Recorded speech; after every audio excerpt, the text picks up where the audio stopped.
கர்த்தருடைய பரிசுத்த நாமம் மகிமைப்படுவதாக. நீதிமொழிகள் 10ஆம் அதிகாரம் 24ஆம் வசனம்.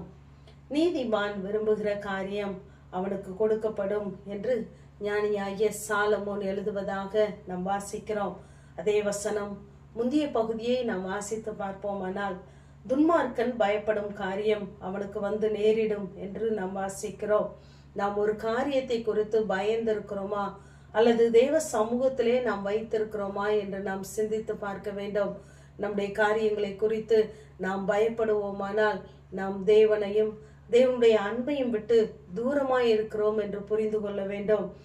நம்முடைய வாழ்க்கையிலே நாம் விரும்புகிற, நாம் எதிர்பார்க்கிற காரியங்கள் நிச்சயமாகவே நமக்கு கொடுக்கப்படும் என்று தேவ சமூகத்திலே நாம் அறிக்கையிடுவோமானால், நாம் காத்திருப்போமானால் நிச்சயமாகவே நாம் பெற்றுக்கொள்ளுவோம். ஏனென்றால் மரணமும் ஜீவனும் நம்முடைய நாவின் அதிகாரத்தில் தான் தேவன் வைத்திருக்கிறார்.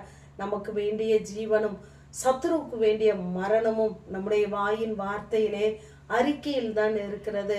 ஆகவே நாம் தேவனிடத்திலே பயமில்லாமல் பூரண அன்புள்ளவர்களாய் தேவ சமூகத்திலே நம்முடைய காரியங்கள் நிச்சயமாகவே நிறைவேறும் என்று காத்திருப்போமானால் நிச்சயமாகவே தேவன் நமக்கு அருள் செய்வார்.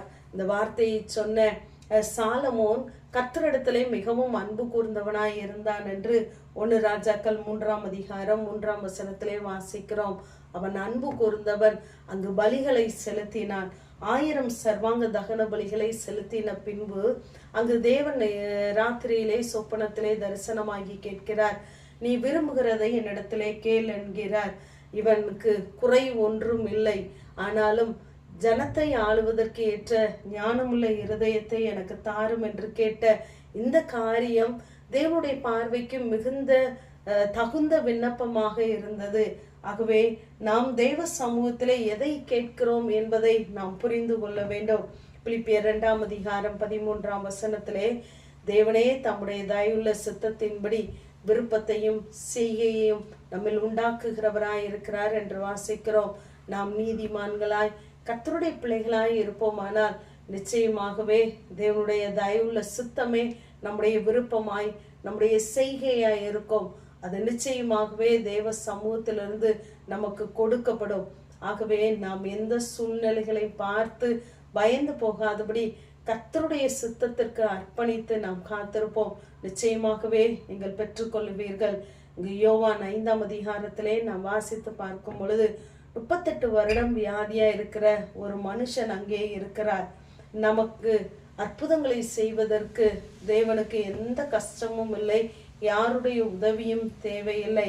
நம்மை மீட்பதற்காகவே, நம்மை அவர் தெரிந்து கொள்வதற்காகவே, நம்மை அவருடைய பிள்ளையாய் மாற்றுவதற்காகவே அவர் பாடுகளை அனுபவித்தார். அவருக்கு அற்புதம் செய்வது மிகவும் லேசான காரியம். இங்கு 38 வருடமாய் காத்திருக்கிற வியாதியா இருக்கிற மனிதனை அங்கு இயேசு தேடி வந்து கேட்கிறார். நீ விரும்புகிறாயா என்று கேட்கிறார். ஏனென்றால் அவன் வெகு காலமாய் வியாதியா இருக்கிறான் என்று அவர் காண்கிறார். அவனை குறித்து அறிகிறார். அவனிடத்திலே போய் கேட்கிறார். ஏனென்றால் அவனுடைய எல்லா எதிர்பார்ப்பும் நஷ்டமடைந்தவனாய் இருக்கிறான். இதையெல்லாம் தேவன் பார்த்து கொண்டே இருக்கிறார். அவருடைய பார்வையிலே நாம் எப்படிப்பட்டவர்கள் என்பதை அவர் அறிந்து கொள்ளுகிறார். ஆகவேதான் எருசலேமுக்கு பண்டிகைக்காக போனவர் இவனை தேடி வந்து இவனிடத்திலே நீ சுஸ்தமாக வேண்டும் என்று விரும்புகிறாயா என்று அவனுடைய விருப்பத்தை கேட்கிறார். என்னால் உனக்கு சுகம் கொடுக்க முடியும் என்று அவன் விசுவாசிக்கிறானா, விரும்புகிறானா என்று அவனிடத்திலே எதிர்பார்க்கிறார். ஆகவே நம்முடைய வாழ்க்கையிலும் தேவன் நம்மிடத்திலே நாம் விரும்புகிறோமா, தேவ சமூகத்திலிருந்து காரியங்களை பெற்றுக்கொள்ள விரும்புகிறோமா என்று எதிர்பார்க்கிறார். தாவீது சொன்னது போல என் உயர் ஸ்தலங்களிலே என்னை நிறுத்துகிறார் என்று சொல்லி நமக்கு வேண்டிய ஆசீர்வாதங்கள் தேவ சமூகத்தில் இருக்கிறது. ஆகவே நாம் விரும்புகிற காரியம் தேவ சமூகத்திலிருந்தே நாம் பெற்று அனுபவிக்க வேண்டும் என்று நினைப்போமானால் தேவ சமூகத்திலே காத்திருங்கள். தேவன் நிச்சயமாகவே உங்களுக்கு அருள் செய்வார். ஆமேன். ஜெபம். பிதாவாகிய தேவனே, குமாரனாகிய இயேசு கிறிஸ்துவின் நாமத்தின் மூலமாய் உடைய சன்னிதானத்திலே வருகிறேன். கர்த்தரிடத்தில் மனமகிழ்ச்சியாயிரு. அவர் உன் இருதயத்தின் வேண்டுதல்களை உனக்கு அருள் செய்வார் என்ற வேத வார்த்தையின்படி கர்த்தாவே உடைய சமூகத்திலே நன்மைக்காய் காத்திருக்கிற பிள்ளைகளை உடைய நன்மையினாலே ஆசீர்வாதங்களினாலே நிரப்புவீராக. இயேசுவின் மூலம் ஜெபங்கள் எங்கள் நல்ல பிதாவே. ஆமென்.